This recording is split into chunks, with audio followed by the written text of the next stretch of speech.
The Fibber, MCGee, and Molly Show.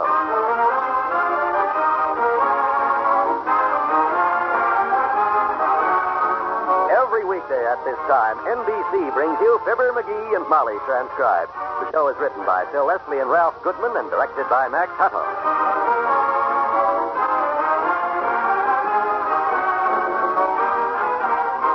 We'll join Fibber and Molly in just a moment.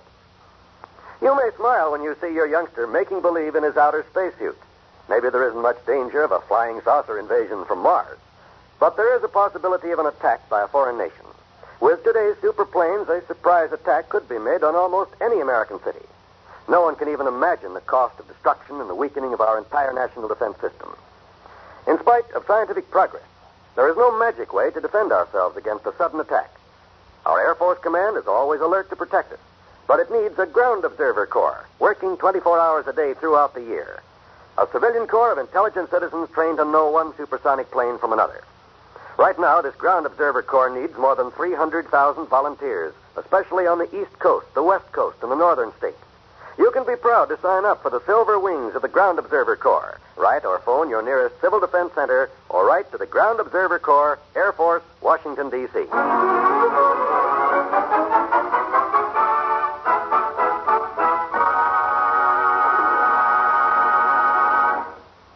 Two members of the younger set are approaching 79 Wistful Vista. They're engaged in a rather vigorous discussion as they walk along. And the subject of their debate is Mr. MCGee of Fibber, MCGee, and Molly. He was too, I betcha. He was not. He was too, Willie Toop. You stop saying he was not when I keep saying he was too. Mr. MCGee himself told me he was. He even showed me his medal. Oh, he's not smart enough to be a General King, even in the First World War. Well, that's what he told me. President Wilson made him a general for a while so we could win the war. Oh, there's only one kind of general they could have made him that would have helped us win the war. What kind? A German general. Ha ha! Just for that, Willie Toop, you can carry your own books home from school after this. And don't you try to buy any more ink from me either.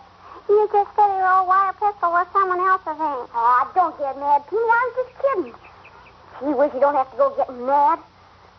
Gosh, can you believe everything people tell you? I do not. I don't believe everything.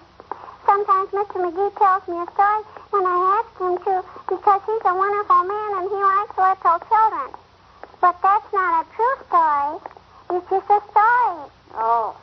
I know the difference between truth and fiction, I betcha. After all, Willie Toop, I'm not a child. Oh.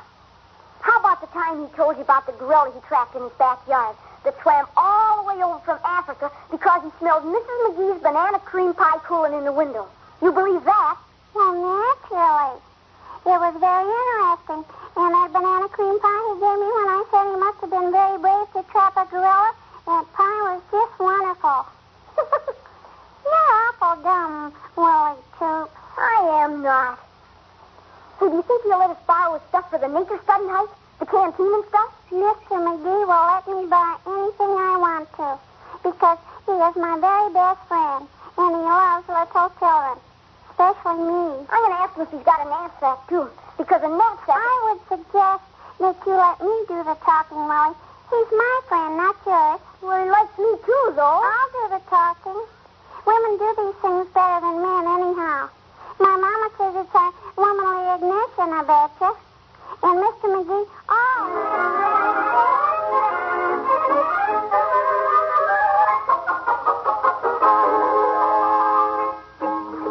Phew. That was quite a job digging this stuff out of the attic, kids, but here you are. Gee, swell. One knapsack, one canteen. There you are. Oh, boy. Thanks, Mr. MCGee. You're awful nice to little children. Ah, that's okay, Teeny. Glad to let you have it. So you kids are going on a hike, huh? Yeah, Wednesday after school with our nature study teacher. Mrs. Rhodes. The one with the beard. Yeah, we're going to meet at Whoa, wait a minute. Huh? Mrs. Rhodes? Yeah. The one with the beard? Mm-hmm. A little black pointer one. Oh. He thought that... Mrs. Rhodes isn't a lady, Mr. MCGee. He's a man. Yeah, we call him Mrs. because when us kids throw erasers, he throws them back. But he never hits anybody. Oh, he misses. Yeah, one time. how to build a campfire by just rubbing two sticks together. Oh, he is. His granddaddy was a pioneer, and he taught him all that stuff. Yeah. Well, some of those old pioneer boys knew their way around fairly well. Of course, the real masters of woodcraft, the real outdoorsmen, were the Indians. Did you ever know any Indians, Mr. McGee? Any real Indians, did you? Did you know any? Oh, naturally. Hadn't been brought up as a child by the savage Kickapoo tribe of eastern Illinois. You were? Brought up by an Indian tribe? Oh, boy. Didn't I ever tell you kids how our wagon train was attacked by the Kickapoo Indians when I was only 6 months old? And while I was busy reloading my dad's buffalo gun, how a Kickapoo chief sneaked in and took me off to the Indian village? No, you never did. Well, you kids just squat down here at my feet, campfire style, and I'll tell you all about it. Hold your hat, Baron Munchausen. Here we go again.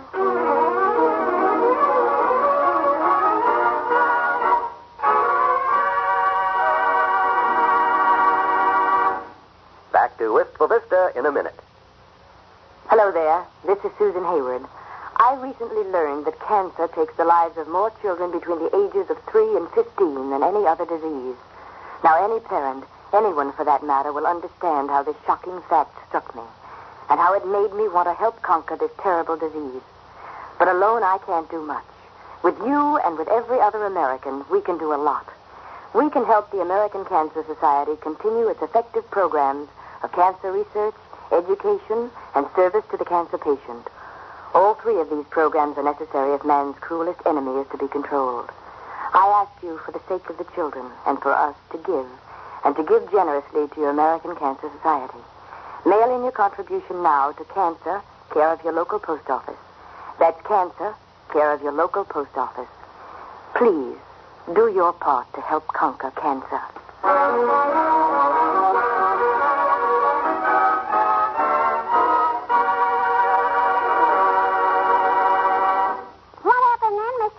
After you pass examination for 16-year-old Indian Braves and they make you a member of the tribe. Don't tell it, Teeny. Stop butting in. Go on, Mr. McGee. Well, sir, Dad was sure proud of me. Dad? Yes, he should have adopted him, stupid. You know, the one that snatched him from the wagon train? Oh, yeah, I forgot. Go on, Mr. McGee. Tell us some more. Yeah. Well, after the dancing was over and all the shouts of, "For he's a jolly good fellow," died down, the old chief raised his hand for silence, and he said, "Onga monga minga how, amonga hila gitchagumi ole." What does that mean? Gentlemen, be seated.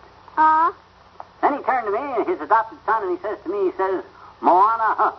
What does that mean? That means, "You have done well learning the ways of us Indians, my son, and now that you are 16 moons old, you must return to your own people, or they'll think you're lost. Your horse is packed. You must leave tonight." Boy, that Kickapoo sure is a strange language. Oh, yeah. It took me a long time to master it. And then you went back to your folks in Peoria? That's right, Teeny. I never saw the old chief again. Every time I see a Hopalong Cassidy picture, I look for him. But so far, no luck. That's the story, kids. Gee, that's kind of sad. Sure is. Can we have our canteen and knapsack now? We got to go to a meeting at our nature study teacher's house to talk about the hike. Oh, sure. Here you are. Well, have fun on the hike, kids.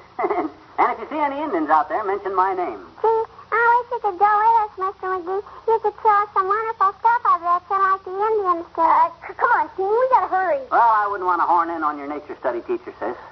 Make him look like a tenderfoot. Wouldn't want to do that. Okay. Gee, thanks for the canteen and stuff, Mr. McGee. Bye. So long. Cute kids.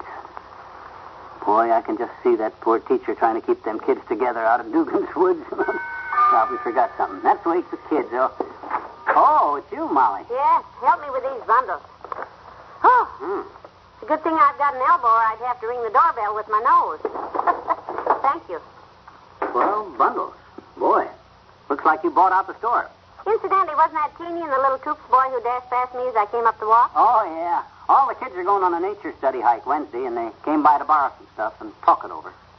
You're not taking them, are you? Me? Ha! Me spend an afternoon tramping through the woods with 10 slippery kids in a 40-pound sack. Don't be knave. Good. I'm no Bernard McFadden. Want me to help you put some of this stuff away? No, thanks. I can manage it all right. Well, I think I'll stretch out here and take a nap. All this hike talk has got me kind of tired. Boy, that poor teacher at Teeny's, tramping through the cold, damp woods, trying to keep one eye on the trail and the other eye on them kids. That's the life of a teacher. I'm glad I spent my school days sitting in the corner instead of getting smart.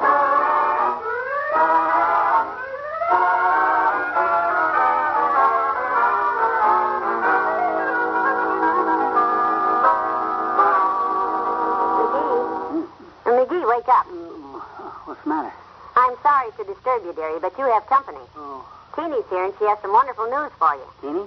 News? What kind of? Hey, Mr. McGee. Oh. Hey, I just came back from Mrs. Rhodes' house. Our nature study teacher. He's sick. Sick? He's got the mumps. Oh. One of the kids gave it to him. Oh, boy, isn't that wonderful? Wonderful. Yeah, because now you can take our class on the hike Wednesday. Huh. Oh, boy. Now, wait a minute. Yeah, we told all the kids, and Mrs. Rhodes is so glad. Yeah, but. Yeah, he says it's just grand we got a real Indian scout to take us because you were raised by the Indians. Hey, here goes Freddie Fuller. I gotta tell Freddie. Oh, boy, Mr. McGee's gonna take us on a hike. Oh, my gosh. Ugh. Hmm? Indian scout catch him. He's big trouble. Huh? Come on, get you, Gilmy. Wash up for dinner.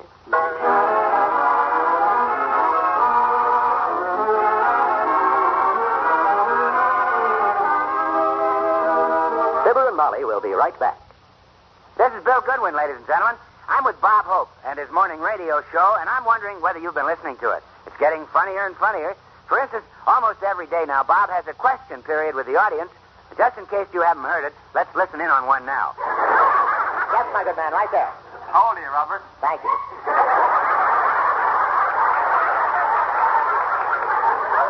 Is there a sober man in the house? Yes, honey. Were you born in 1903? Down. Sit down. Yes, honey. You always chew gum. This is the only way I can keep my brain awake. Yes, Too bad we haven't time for all of it, but this is the kind of fun that's now making the Morning Bob Hope Show one of the great comedy radio shows of all time. Every morning on your NBC station. See your local paper for the time.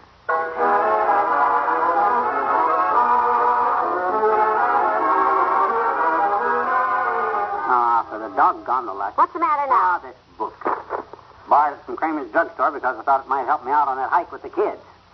Life among the Indians. Yeah. Well, that should be just what you're looking for. What tribe of Indians is it? The Cleveland Indians. Oh. Good night. Good night, all.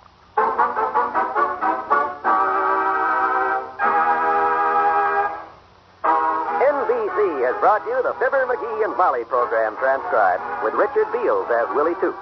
This is John Wald inviting you to be with us again tomorrow night to see the squirming of Mr. McGee of Fibber, McGee, and Molly.